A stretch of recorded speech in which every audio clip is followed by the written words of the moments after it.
This is a Chucky Beat production.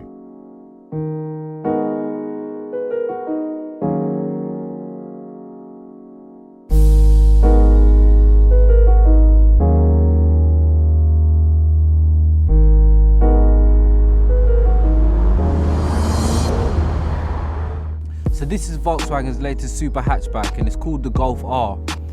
It has 300 bhp and is the most powerful Golf ever produced from the Spartanburg plant. With 0 to 60 coming up in 4.9 seconds and a top speed of 155 miles per hour, this car takes hot hatches to a whole new extreme. With 4 doors, 4 exhausts and 4-wheel drive, it can be questioned to be the ultimate all-in-one package and everything you could ever ask for in a car. So let's find out why. And to start with, let's go back to 1974 when Volkswagen released their first hot version of the Golf, which was the Mark I Golf GTI. It came with a 1.6 litre engine that produced a measly 110 bhp and topped out at 100 miles per hour, but only weighing 800 kg, which is nearly half the weight of today's current hot hatches. You can imagine it was a real pocket rocket of its time and took the market by storm, known for its go-kart-like handling and excellent build quality. Everybody wanted a taste. Let's fast forward 40 years and 30 million Golfs later and it's clear everybody got a taste. As you can see, Volkswagen have managed to make one of the most successful selling cars in Europe, and it spread like a virus. Everywhere you turn your head you're greeted by some form of Golf and there's no denying it. Volkswagen have clearly got a winning formula. So back to the latest and greatest Golf R, let's take a closer look and find out exactly why this car is such a popular choice at this present time. When walking towards the Golf R, it's a pleasing sight to look at. With its muscular, strong but subtle looking body, beautiful 19-inch alloy wheels and some cool chrome Audi RS style mirrors, all combined together making for one special looking car. This one in particular is finished in limestone grey and personally I think is the best colour choice. It complements everything about the Golf R. From any angle you look, it just makes it that bit more stunning. From the front you're greeted with these black bumper intakes. Just like nostrils, they allow air to flow directly to the coolers. The grille's finished in black with a chrome finish to it, and below you get the same chrome finish on the lower lip, all together tying in perfectly with the chrome mirrors. Moving on to the side and you get these beautiful 19-inch alloy wheels, which is what sets this car apart from your average Golf R. Behind those you get the same brake setup as the Golf GTI performance package, but with black R branded calipers, so there's plenty of stopping power. And you get these chrome R badges to make sure people don't confuse us with a normal Golf.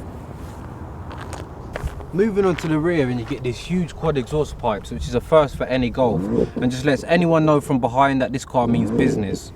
You get a slick diffuser finished in shiny black, which actually matches the factory window tints.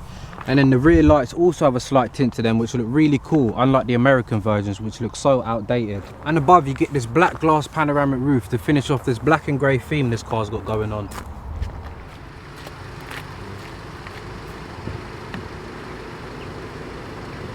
So when entering the Golf, you notice these blue LED strips that light up the footwell and the door cards.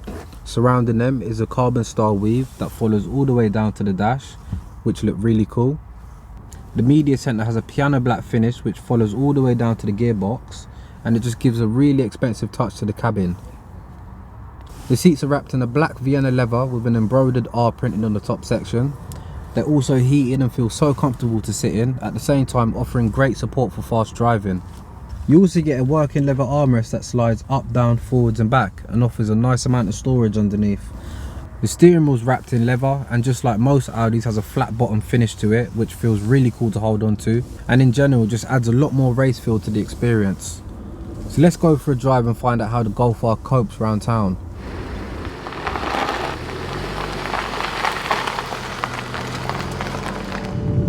Over the years I've owned and drove so many different Golfs, ranging from Mark IV GT TDIs, Mark V R32s, even a couple of Mark VI GTDs. And after driving the Golf R for a little bit, it don't take long to notice that this car drives how any other ordinary Golf does, which is a good thing. The throttle's not too sensitive, so when driving around town, the car sails along casually, enjoying being driven in a normal fashion. The suspension sits 15mm lower than a normal Golf, but still copes with bad roads and speed bumps quite well. You get typical German engineering, you get no creaks or funny noises, no knocks, just a solid smooth ride that feels it will last 100 years. You get a 2 litre turbo engine that can get a respectable 40 miles per gallon and if put into eco mode can see some crazy fuel ranges. Also comes in 2 or 4 door versions, so you can take the family with you in style. You get a fairly big boot, not quite as big as your normal Golf due to the 4-wheel drive setup, but more than enough space for shopping trips and long journeys where packing is necessary. This car is equipped with a DSG box, which makes for seamless gear changes, and when you do want to get that bit more involved, you do get the paddles behind the wheel too. The DSG box also comes with a launch control feature, which allows this car to sprint to 60 in 4.9 seconds, but to be honest, feels a lot quicker. Brand new from Volkswagen, the Golf R will set you back with just over 31 grand, which is nearly £4,000 more than the Golf GTI, and it's a lot of money for a car that looks nearly identical inside and out. But under further inspection, you notice the Golf R boasts a massive 76 bhp over the Golf GTI, and not only does it send power to the front wheels, it also sends power to the rear due to a 4-wheel drive whole deck system.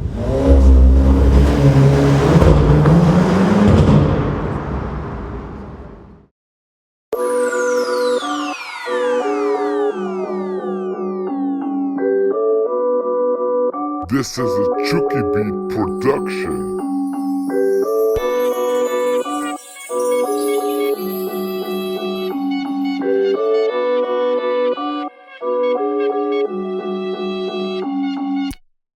The car also comes with 4 different driving modes that can alter the car's personality. If you look down beside the gear stick, you notice this button here that says mode. If you press it once, 4 driving modes will pop up on the screen saying Eco, Normal, Race and Individual. In Eco mode, the car changes at a much lower RPM. The throttle becomes really lazy, and for overtaking you have to flatten your foot all the way down to get into down gear. It feels like you've lost about 50 bhp, and to be honest, this mode is probably best kept for longer journeys and those people that are worried about their carbon footprint. In normal mode, the car comes to life a bit, almost like it's taking a slap to the face. The exhaust sounds a lot deeper, and after each gear change you can hear a crackle. It feels like all the power's back now, the gears hold much longer before changing, and this is the mode I tend to use for the best combination of performance and economy. Then you've got race mode. This is when you can forget about the ordinary Golf I was talking about earlier. The car's now in full assault mode, pulling every trick out the hat. The steering wheel gets much heavier and the car will now rev all the way to 68-6900 RPM, changing gears instantly, almost riding them. When you get past 3rd gear, it's as if you get this extra surge of boost, as if the gearbox is restricting it in 1st or 2nd gear. The car now takes a soundtrack of a full-on V8, which some people won't like, but I love it. The car's always in the correct gear no matter what you do. The gearbox takes no risks, always in the right power band, just ready to deliver. The traction control is now in its sportiest setting, allowing you to put the power down in and out of bends how you wish. The handling is brilliant. It has the same variable steering rack as the Golf GTI, which means you can lock the wheels fully in one turn of the steering wheel, and unlike any Golf or Volkswagen product period. This is a whole new beast. It feels way more driver focused and more involving. It's like a big go-kart. The way you can throw it into bends with accuracy due to its short turning circle is unreal. Now if you disable the traction control and go way too fast into a corner, the backhand will now fully swing out, giving you some epic sideways action, and at the same time being so controllable and manageable, just applying a bit of throttle just like you would in a rear wheel drive car, but it's so much easier due to it being 4-wheel drive. Volkswagen must have been taking some serious notes, because most Golfs haven't changed much in the past, but this Golf's changed dramatically. When you hit a corner you can feel it initially plough for a split second, then instantly it sticks like glue, like you're on rails. It honestly feels like a mini RS4 how stable and planted it feels. You can take the piss out of M3s, new shape or old, don't even bother. Yeah, the car's only got 300 bhp, but trust me, it's the most usable 300 bhp you'll ever use.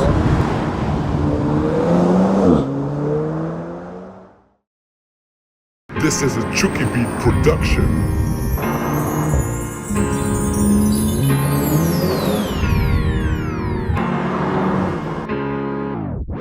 I really do like the Golf R. I like the fact it's got a serious personality disorder.